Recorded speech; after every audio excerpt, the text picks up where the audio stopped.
ऐसे ही जब व्यक्ति नाम जप करने लगता है, व्यक्ति भक्ति साधन करने लगता है, व्यक्ति अपने जीवन में सात्विकता लेकर के आने लगता है, भगवत आराधन में ज्यादा लग जाता है, तो ठाकुर जी को लगता है अभी इसको 5 जन्म और लेने, पूर्व के किए हुए प्रारब्ध कब पूरे होंगे, जब ये 5 जन्मों में उनको भोग लेगा। लेकिन अब ये इतना नाम जप आदि सब करने लगा है, क्यों 4 बार और भेजा जाए, एक बार में ही सब खत्म करवाओ। अगले दिन से ही कष्ट आना प्रारंभ, अगले दिन से ही विपत्ति, मानसिक, शारीरिक, बौद्धिक, वो सब आने लगती है। क्यों? ठाकुर जी चाह रहे हैं कि भाई इतनी बार मुझसे दूर नहीं जाना, ये अंतिम है, इसको पूरा करके निकलो यहां से, आ जाओ। आप कहेंगे महाराज जी इतने कष्ट आते हैं कथा सुनने के बाद, तो फिर हम कथा सुनना बंद कर दें? नहीं। नाम जप करना बंद कर दें? नहीं। नाम जप कीजिए, कथा सुनिए, सब क्रियाएं कीजिए जो भी आपके आचार्य, गुरु और वैष्णव जन बताते हैं। क्यों? कष्ट तो आएंगे लेकिन आपको पता नहीं चलेगा। जितना प्रभाव पहले होता था उतना अब नहीं पड़ेगा। मैंने कैसे कैसे लोगों को देखा है, बिना कुर्सी के बैठ नहीं सकते, बिना इस ब्रांड के कपड़े पहन नहीं सकते, बिना इतना नमक मिर्च नींबू नहीं पड़ा हो तो भोजन नहीं कर सकते, ऐसी व्यवस्था नहीं हो तो रह नहीं सकते, ऐसा ना हो तो खा नहीं सकते। लेकिन वैष्णव बनने के बाद पड़ी रहूं कुंजन के कोने, पड़ी रहूं कुंजन के कोने, श्याम राधिका गाऊं, श्याम राधिका गाऊं, किशोरी तोरे चरणन की रज पाऊं, किशोरी तोरे चरणन की रज पाऊं। कहो तो कुसुमल साड़ी रंगावा, कहो तो कुसुमल साड़ी रंगावा। अरे मीराबाई के बारे में जब सुनते हैं तो एक बात और दिमाग में रखा कीजिए, राव दूधा जी की पोती हैं वो। राव दूधा जी कौन है? मेड़ता के राजा। सोने के पलंग पर सोती हैं मीराबाई, ऐसे ऐसे आभूषण पहन करके चलती हैं कि उन आभूषणों को कोई देख लेता है ना तो दूसरे राज्यों की रानियां शर्मा जाती हैं मीराबाई की सुंदरता के आगे। सुंदर कितनी है मीराबाई? इतनी सुंदर हैं, इतनी सुंदर हैं कि कोई एक बार उन्हें देख लेता है तो देखता रह जाता। अच्छा, मीराबाई की सुंदरता की एक बात और, नेत्र इतने सुंदर, नासिका इतनी सुंदर, ओष्ठ इतने सुंदर, मुखमंडल इतना सुंदर। लेकिन संसार की सुंदरता देख करके मन में क्या आता है? संसार में किसी सुंदर व्यक्ति को देखते हैं तो लगता है काश ये हमारा हो जाए, कितना सुंदर है। ठाकुर जी ने इसको कितने आराम से बनाया होगा, तराश के बनाया है। या फिर ज्यादा ही संसारी जीव होता है तो उसके अंदर काम, वासना आदि आदि प्रकट होने लगती है। लेकिन बाईसा की सुंदरता कैसी है? देखते ही व्यक्ति के पलक झपकना भूल जाते हैं, नेत्र आंसुओं से भर जाते हैं, और कितना भी नास्तिक व्यक्ति हो चित्त में कृष्ण प्रकट हो जाते हैं बाईसा को देख करके। ऐसा रूप है उनका। राव दूधा जी की नातनी है,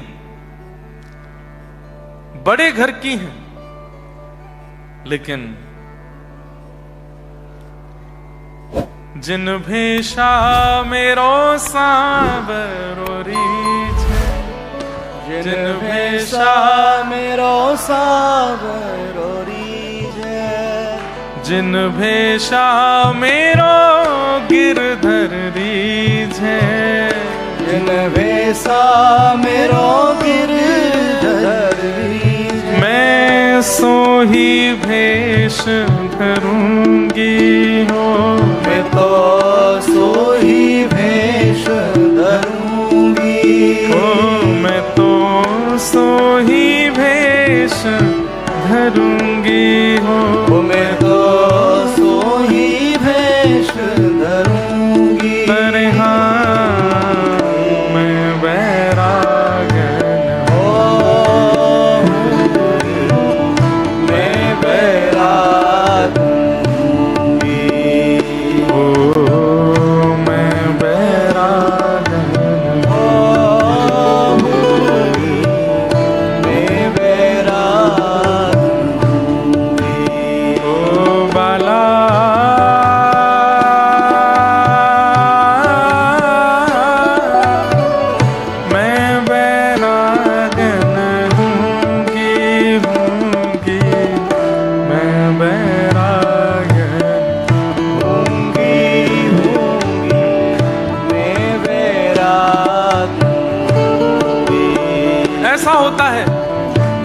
जीवन में आ जाती है तो बाईसा किसी और को रिझाने के लिए तैयार नहीं होते, किसी और को खुश करने के लिए कर्म नहीं करते, किसी और को प्रसन्न करने के लिए बोलती नहीं, चलती नहीं। उनकी एक एक गतिविधि, जिन भेषा मेरो साहिब रीझे, जिन भेषा मेरो साहिब रीझे, जिन भेषा मेरो सावरो रीझे, जिन भेषा मेरो साहिब रीझे, मैं सोही भेष धरूंगी हो, मैं तो सोही भेष धरूंगी। अरे हाँ, मैं बैरागन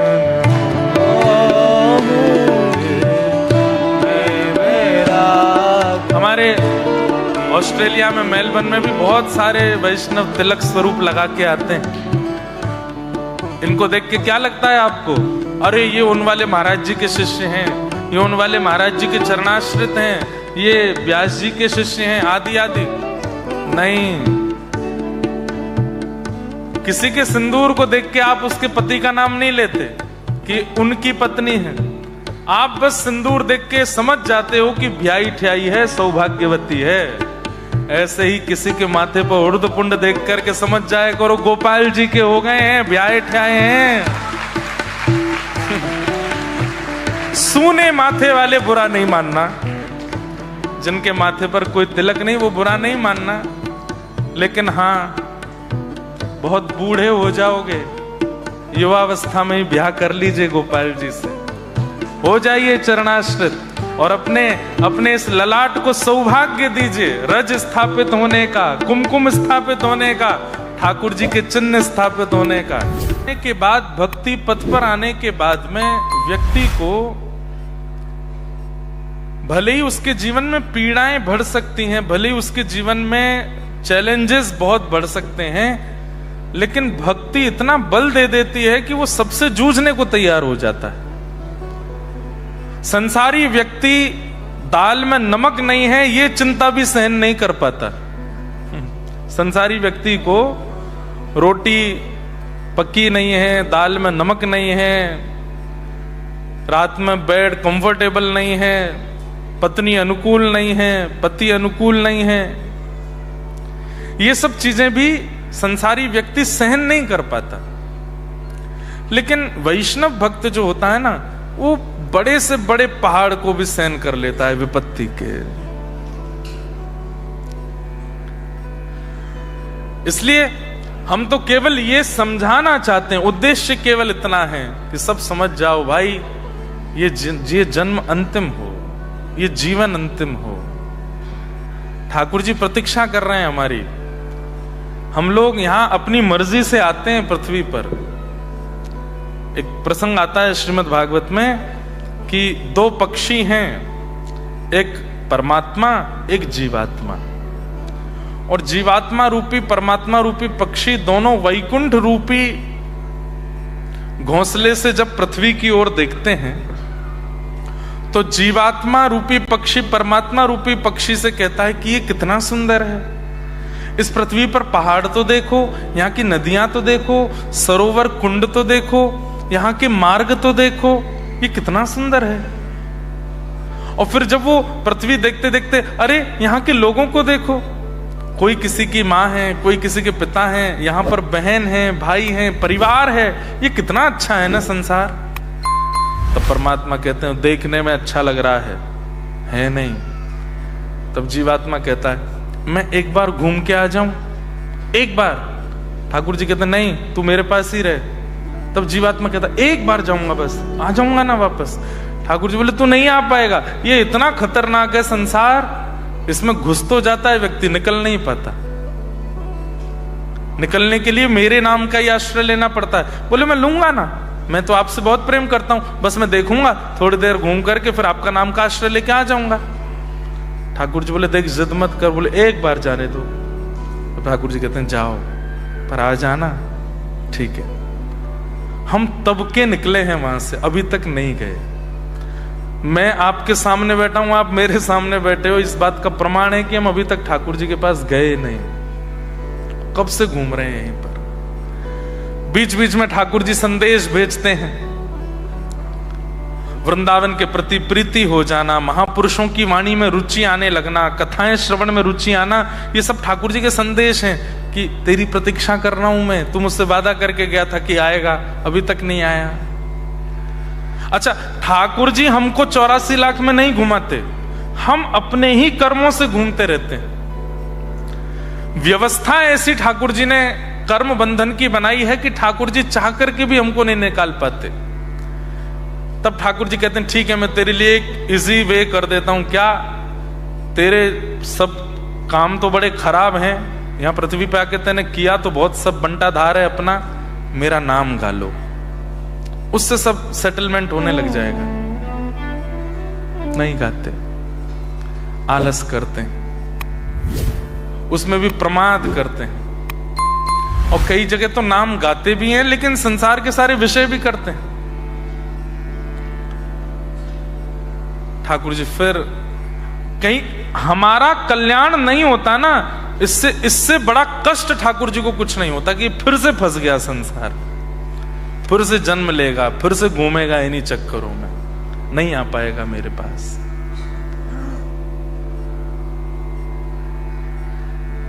इसलिए खूब भजन करो, खूब ठाकुर जी का स्मरण करो, और बस निकल लीजिए यहां से, नहीं आना हमें यहां दोबारा। यह संसार सकल जग झूठा, झूठा कुल रानाता। यह संसार, मीराबाई कह रही, सकल जग झूठा, झूठा कुल रानाता। आपकी रूह नहीं कांपती आजकल न्यूज देख के? कितने खतरनाक होते जा रहे हैं। इतने खतरनाक तो रावण, कंस और पहले के राक्षस भी नहीं थे, जितने खतरनाक आज का मानव हो गया। अभी सुनने में आया कि एक पत्नी ने अपने पति को मार के अपने बाथरूम में ही गाड़ दिया, ऊपर से उस पर सीमेंट डाल दिया, और 45 दिन तक वही बाथरूम यूज कर रही है, किसी घर को नहीं पता। पहले 45 दिन बाद फिर पुलिस को कैसे तैसे पता चली, तो पूछा कहां है तुम्हारे पति? बोलते मार दिया। मार दिया? कहां मारा है? शव बताओ। तब बोली यहीं है घर में। घर में? घर के लोग सब चौंके, कहां घर में? बोले जिस बाथरूम में सब नहाने जाते हैं उसी में नीचे दफने हुए हैं, ऊपर से कहां सोच जा रही है लोगों के। मुझे कभी कभी अपने आप पर संशय होता है, हम इतनी कथा कर रहे हैं, कथाओं में हजारों की भीड़ आ रही है, लेकिन परिवर्तन के नाम पर कुछ नहीं हो रहा। इसलिए कभी कभी तो मन आने लगता है कि ये सब कथाएं अपने ऊपर ही लागू कर लो। क्या दुनिया में इतना घूम घूम के, नींदें काट के, परिवार छोड़ के दौड़ रहे हैं, फिर भी कुछ परिवर्तन तो हो नहीं रहा संसार में। 20 वर्ष के, 18 वर्ष के, 19 वर्ष के भारत के युवा ड्रग एडिक्टेड हैं, नशे में पड़े हैं, धुत, उल्टे सीधे काम करते हैं, फटे हुए कपड़े पहन के घूमते हैं। क्या कर रहे हैं? इसलिए कम से कम जो सुन रहे हैं, जो आ रहे हैं कथा में, भले ही जबरदस्ती आ गए हैं, कोई खींच के लिए आया है, समझ जाइए इसके लिए नहीं मिला था संसार हमको, ये सब करने के लिए नहीं मिला है। हम लोग देखने आए थे इसको, पर यहां आकर के जितना रायता फैलाया उसको समेट नहीं पाए, फैलाते ही जा रहे हैं। उसको इस जन्म में समेट लीजिए, वो नाम से ही हो सकता है, नाम से समेट के सब व्यवस्थित करके निकल लीजिए यहां से। हम तो इसी उद्देश्य से, अपने लिए भी इसी उद्देश्य से ही कथा कर रहे हैं, बस निकलना है यहां से। यह संसार सकल जग झूठा, झूठा कुल रानाता। यह सकल जग झूठा झूठा है राजा। तो फिर साचा कौन? मीरा के प्रभु गिरधर नागर, मीरा के प्रभु गिरधर नागर, मीरा के प्रभु नटवर नागर, मीरा के प्रभु नटवर नागर, हरि चरणा चितराची गिरधर जन्म मरण रासाथी, गिरधर जन्म मरण रासाथी। हो याए नाय बिसरू में दिन राती, हो याए बिसरू में दिन राती, गिरधर जन्म मरण रासाथी, गिरधर जन्म मरण रासाथी। वही एक है हमारे, और कोई नहीं। मैं एक उदाहरण दिया करता हूं कि आप 1 लाख 2 लाख डॉलर के घर में रहो और 5 मिलियन के घर में रहो, दोनों में अंतर क्या होगा? जब 5 मिलियन के घर में रहोगे ना, तो हर दिन आपके फोन पर आपके दूर के बिछड़े हुए रिश्तेदारों के भी फोन आएंगे। वो भी आपसे मित्रता करना चाहेंगे जो कभी आपको देखते तक नहीं थे। लेकिन भगवान ना करे कभी जीवन में ऐसा उतार आया कि पहुंच गए एक सामान्य से फ्लैट में या रहने लगे किराए के घर में, आप फोन करोगे तो सामने वाले उठाएंगे भी नहीं। लेकिन दोनों परिस्थिति में आपके सेवा के ठाकुर जी आपको नहीं छोड़ेंगे, वो संगी रहेंगे। आप चाहे करोड़ों के घर में रहो, चाहे सामान्य से कमरे में रहो, आपके ठाकुर जी नहीं छोड़ेंगे। आप चाहे महापापी बन जाओ, चाहे परम वैष्णव बन जाओ, आपके ठाकुर जी आपको नहीं छोड़ेंगे। तो वही तो जो हर परिस्थिति में आपके संग रहे, वही तो आपके हैं, वो केवल ठाकुर जी हैं।